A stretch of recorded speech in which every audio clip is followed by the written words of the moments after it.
Do you want to learn 30 more ways to get people to do anything that you want them to?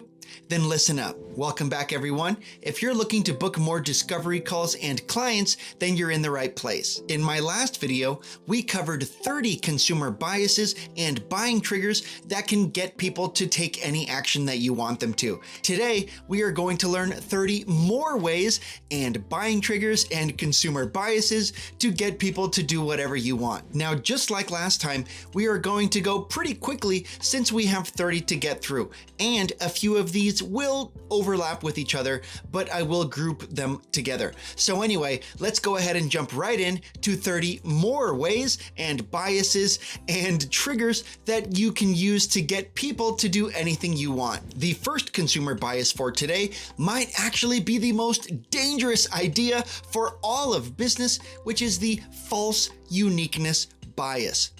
In other words, yeah, I know that may have worked for everyone else, but it won't work for me.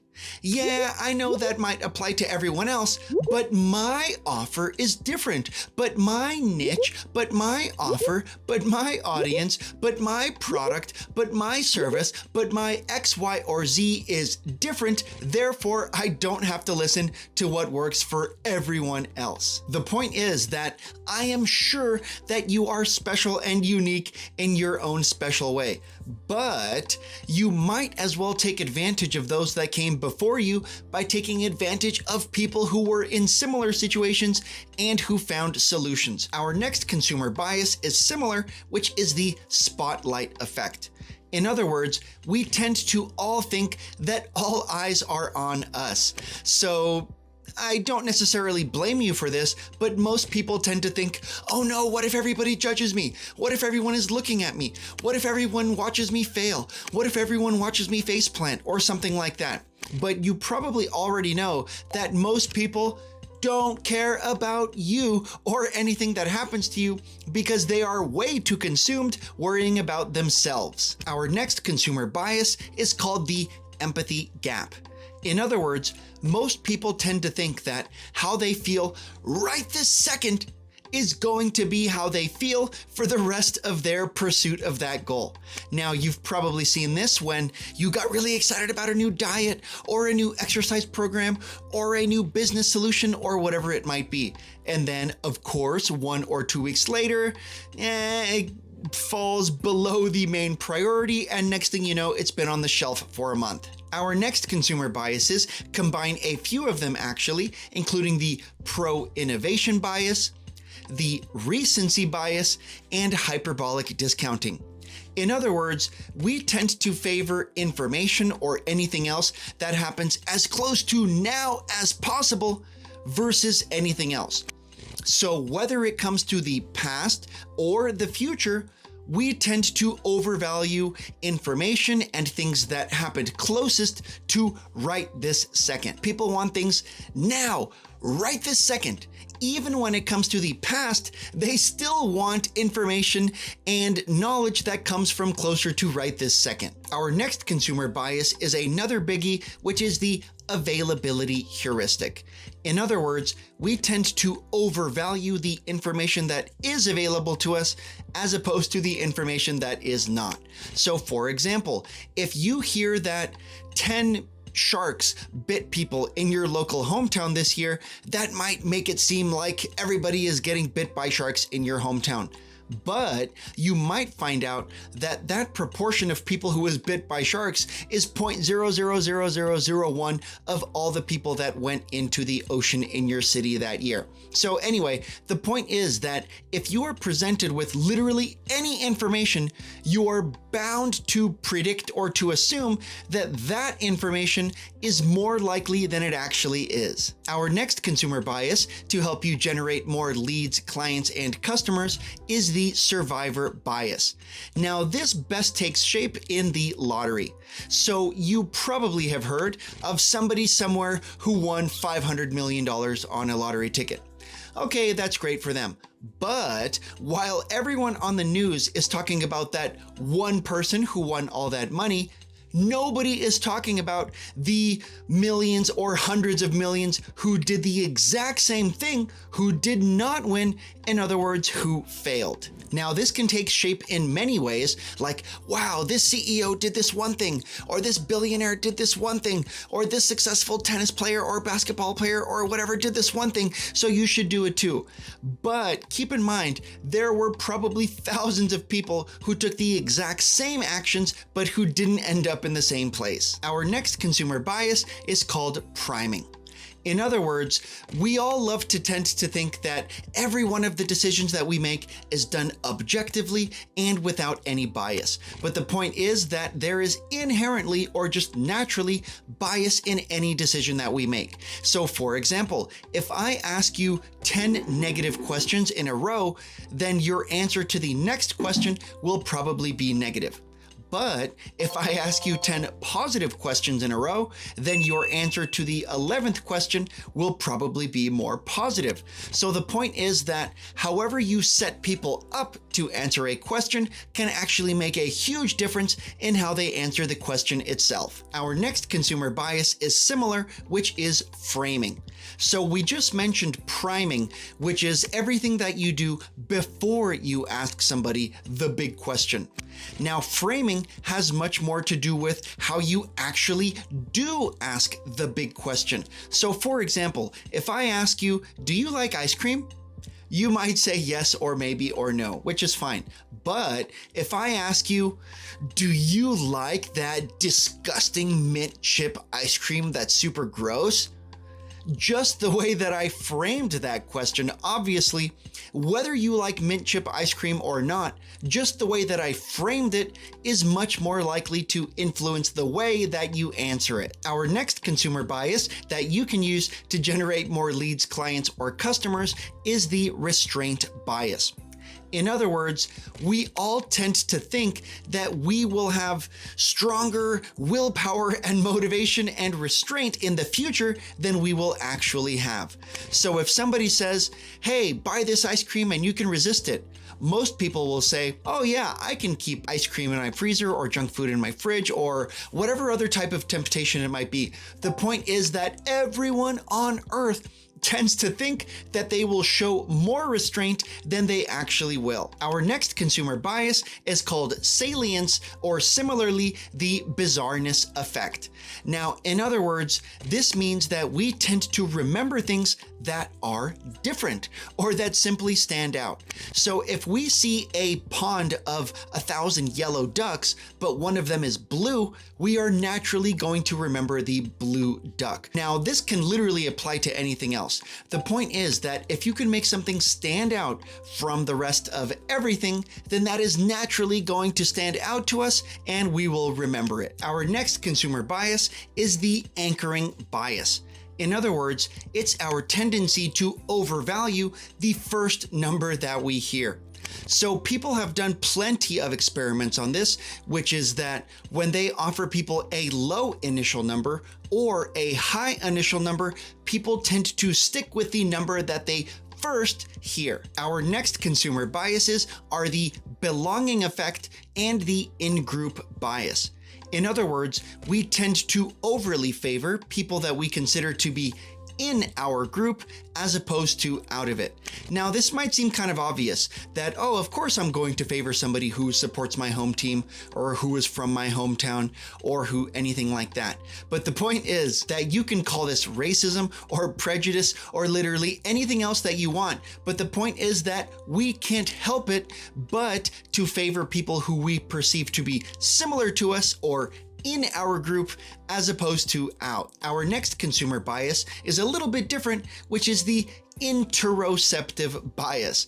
In other words, this is somewhat physiological. Now, studies have shown that judges, among other people, in the morning when they are full of energy, tend to make more polite and considerate decisions than when it is later in the day and when they are hungrier and grumpier and so forth. So this is literally more physiological and kind of out of our control, you can somewhat say. The point is that when people are happy or fulfilled or even full with food, they are much more likely to make positive and considerate decisions based on others or judgments than when they are in any other condition. Our next consumer biases are another combination, which include Naïve Realism, the false consensus effect, and the hot-cold empathy gap. In other words, we tend to assume that everyone else in the world must agree with us because we see the world the way it really is. Now, similar to the just world hypothesis that we mentioned before, this type of thinking makes it or justifies our feeling like the people who are in a bad situation deserve it, and the people who are in a good situation deserve that as well. Our next consumer bias is similar, which is naive cynicism. Now, we've already mentioned earlier, which is the optimism and hope bias, which is how many wealthier audiences tend to be more optimistic and hopeful about the future. However, there are entire other audiences which are much more cynical. In other words, when it comes to naive cynicism, this means the bias that many of us tend to assume that everyone else is much more greedy and selfish and self-serving than anyone else, and definitely more than we are. Our next consumer bias is actually the logic bias. Now, I know this might seem kind of counterintuitive, which means that, well, if it's logical, why wouldn't we agree with it? But the point is that logic is actually much more malleable and bendable than we like to think it is. So the point is that if we can make people think that, well, this is the obvious, logical, and even only solution to any given problem or obstacle, then of course that's the direction we should go. Our next consumer biases are also grouped together, which are reactance and the backfire effect. In other words, this means that when somebody challenges our opinion or position on pretty much anything, whether we are right or wrong, we tend to double down and automatically want to do the opposite of literally anything else that anyone else suggests. Now, I know that some people call this reverse psychology or several other terms, but the point is that this is actually real, that if somebody tells us to go left, we automatically want to go right. Our next consumer bias is called the Singularity Effect. Now, you're probably familiar with this from watching a lot of charity commercials and stuff like that, but the point is that we tend to identify with one person or animal or being or whatever as opposed to a ton. So for example, if somebody tells you, wow, there are thousands of people in XYZ country who are suffering, most people will say, oh man, that sucks, but hey, what can you do? But if you say, hey, this one individual person with this exact name who has this exact family is going through this exact issue. Just by zooming in or zoning in on one particular person or dog or cat or politician or country or whatever it might be, when we single out one particular example, we naturally identify more with it, feel worse, and are more willing to take action to help. Our next consumer bias is called the peak end rule.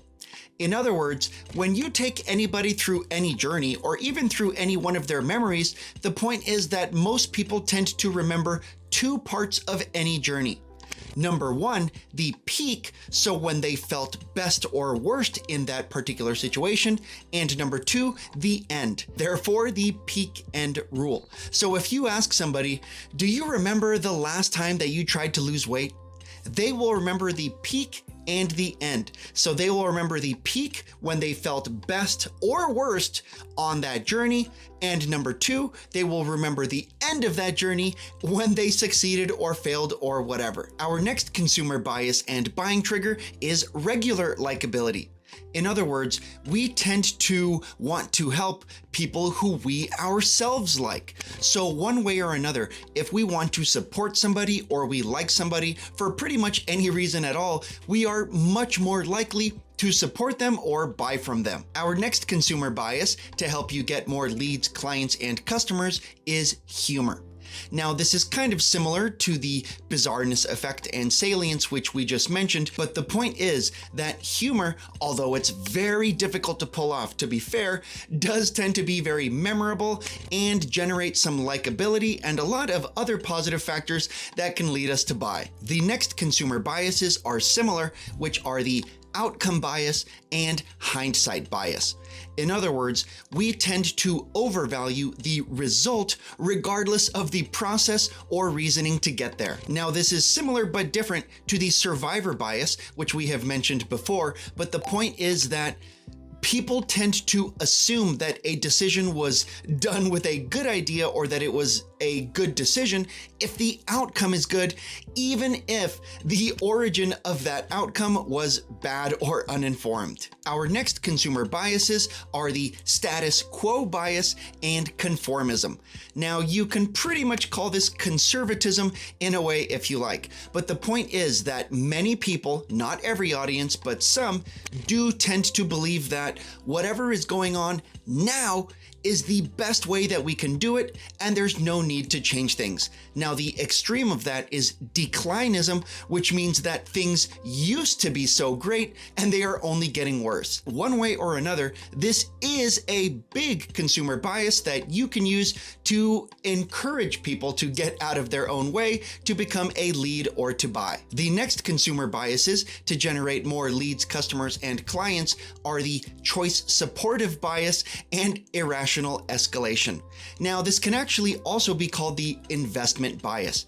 In other words, many studies have been done. I talk about this all the time, actually, where if people commit to any decision, literally, even a random one, like if people ask you which one of these two Matchbox cars is going to win this race, even if it's something that's completely random and irrelevant, people tend to become over-invested in the outcome and kind of to feel a personal connection with being right, even if it's in a random situation. In other words, once somebody makes any decision or commitment, they feel compelled to make follow-up decisions and commitments to support that initial decision. But the point is that once people decide on anything or commit to anything, they are much more likely to make follow-up decisions, which make that first decision seem like the right one. Our next consumer bias is the Ben Franklin effect, otherwise known as the foot in the door technique.